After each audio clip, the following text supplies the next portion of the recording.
Hey there, friends. So I'm doing this just to embed in my blog. Did hard Brexit just happen?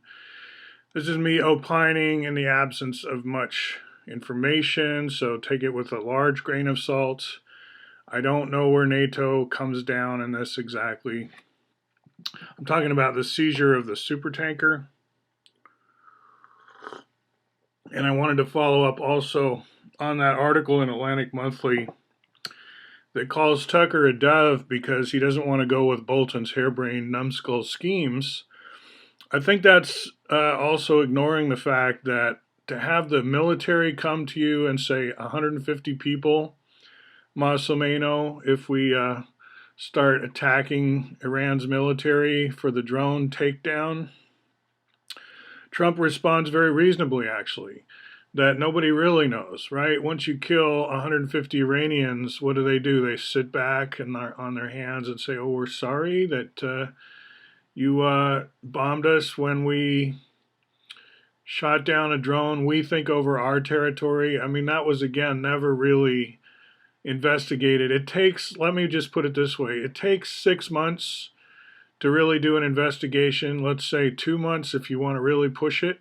But 2 days, no, no. I mean, the military wants this immediate thing to catch us all off balance. You know, they want us to be in the war. They want us to wake up and the war has started.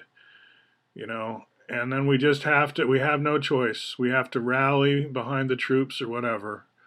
So the scheme is to trick the Americans once again into suicidal stupidity, and the president was merely being rational. That's all, right? That's kind of his job. And to say it's just going to stop at 150 was dumb. You know, whoever in the military thinks they know, they don't. So I'm going to OSCON next week. Not, well, yeah, next week, starting Sunday. And I'm going to be talking with people there about the open source campus, which is a another name for Asylum City, or we can also call it SOS City, which is a meme. It's kind of based on Sidewalk Labs and what they're doing in Toronto, but it's a lot more open, right?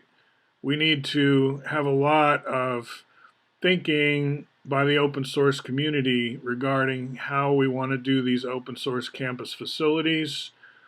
And so we'll be talking about that. It's not anything planned on the schedule. I'm just going to be hallway track, as they say. People are going to ask me what I'm into, and I can easily show them. So I'm looking forward to that. Now, whether hard Brexit, has actually occurred or not, that's a psychological question. Obviously, on paper, there's still going to be a lot of chit chat, but it seems like the EU is more willing than ever to say goodbye to at least this regime in Britain that thinks it can just act with impunity, grab a super tanker, and that the big daddy US is going to somehow back it up. You know, oh, they told us to do it. The US told us to do it. See, we don't buy that anymore because the US is not clearly in control of itself at this point. It's kind of lost the thread, right? 40 years ago, really. But at this point, that's become obvious, right? So I don't think banking on war with Iran is a good idea. If you're a bank and you're putting your eggs in that basket, you might want to get them out. We'll see, though. I just don't think Bolton's going to be there much longer. The tapeworm purge has begun. It's not going to be that hard to get him out because he's just a dummy. All right, talk to you soon.